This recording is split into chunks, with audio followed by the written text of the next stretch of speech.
Hello viewers, আপনারা সবাই কেমন আছেন? আশা করছি সবাই ভালো আছেন।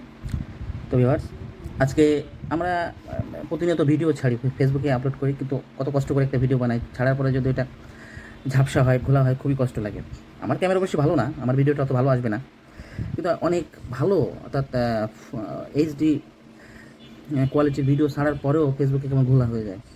আজকে আপনাদেরকে ছোটো একটা ট্রিক্স দেখাবো। এই ট্রিক্সটি আপনারা চালু করে রাখেন ফেসবুকে। দেখুন আপনাদের রেজুলেশনটা, আপনি যেমন রেজুলেশনে ছাড়বেন, আপনি যদি 1080 পিক্সেলে ছাড়েন, আপনি কিন্তু 1080 পিক্সেলেই ওটা আপলোড হবে, অর্থাৎ এইচডি কোয়ালিটিতেই ফেসবুকে আপলোড হবে। তাহলে চলুন দেখিয়ে দিই, অর্থাৎ স্ক্রিনে চলুন, স্ক্রিনে দেখেন যে কীভাবে করতে হয়। সেটিংসটি করে রাখবেন।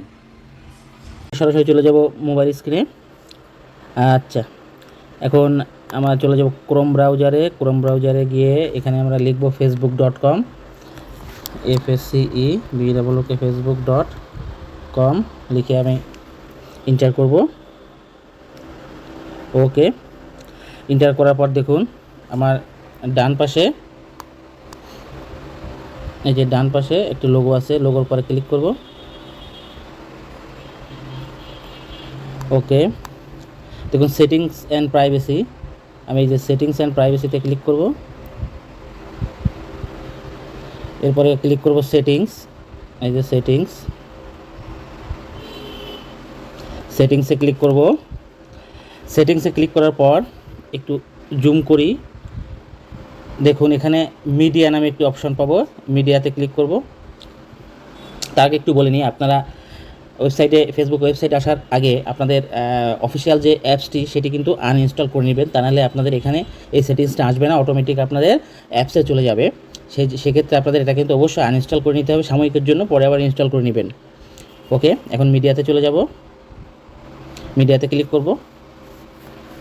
এখন দেখুন আমি ডান পাশে স্ক্রল করে ডান পাশে চলে যাব, জুম আউট করব। এই যে এখানে দেখুন এখানে দেখাচ্ছে ভিডিও কোয়ালিটি, খেয়াল করুন এখানে আছে ভিডিও কোয়ালিটি। আমাদের যে ভিডিওটি ফেসবুকে ছাড়ার পরে পেজও অথবা প্রোফাইলে ঝাপসা হয়ে যাচ্ছিলো, আমি 4K রেজুলেশন অথবা আপনি 1080 পিক্সেল রেজুলেশনে ছাড়ছেন, তারপর সেটি ঘোলা হয়ে যাচ্ছে। দেখুন এখানে আছে ভিডিও কোয়ালিটি। আপনি এই ভিডিও কোয়ালিটি এখানে ডান পাশে স্ক্রল করবেন, স্ক্রল করে ডান পাশে যাবেন, দেখুন এখানে ডিফল্ট নামে একটু অপশন আছে, এই যে ডিফল্ট, এখানে ক্লিক করবেন। ওকে, আমি ডিফল্টে ক্লিক করি। ক্লিক করার পর দেখুন এখানে আছে এইচডি অ্যাভেলেবেল।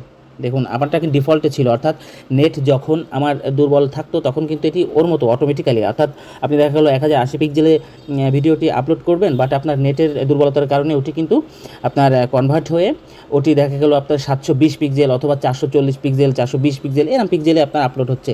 আপনি যদি এখানে এটি এইচডি কোয়ালিটি দিয়ে রাখেন, সেক্ষেত্রে কিন্তু আপনার এটা অল টাইম এইচডি কোয়ালিটিতেই আপলোড হবে। এখানে দেখুন এই যে দেওয়া আছে এইচডি কোয়ালিটি অ্যাভেলেবেল, আপনি এখানে এটা ক্লিক করে রাখবেন, এটি সিলেক্ট করে রাখবেন। ওকে, তাহলে আমি এটাকে সিলেক্ট করব। ওকে, দেখুন এখানে কিন্তু এখন আমার এটা কিন্তু এইচডি কোয়ালিটিতে আছে, আমার কিন্তু ডিফল্ট হিসেবে নাই। এখন আপনি ভিডিও যে কোয়ালিটিতে আপলোড করবেন না কেন, আপনার নেট যতটা দুর্বল থাকুক না কেন, আপনার টাইম বেশি নেবে কিন্তু, বাট আপনার এইচডি কোয়ালিটিতে আপলোড হবে। ওকে, এখান থেকে আর কোনো সেটিংস আপনার প্রয়োজন নাই, মেইন সেটিংস এটাই। আপনি এটা ক্লিক করবেন, ক্লিক করে রাখবেন, তাহলে অল টাইম আপনার এইচডি কোয়ালিটিতে ভিডিও আপলোড হবে। ভিডিওটি দেখে যদি আপনার একটু ভালো লাগে তাহলে অবশ্যই আমাকে ফলো করবেন। সবাই ভালো থাকবেন, শুভকামনা।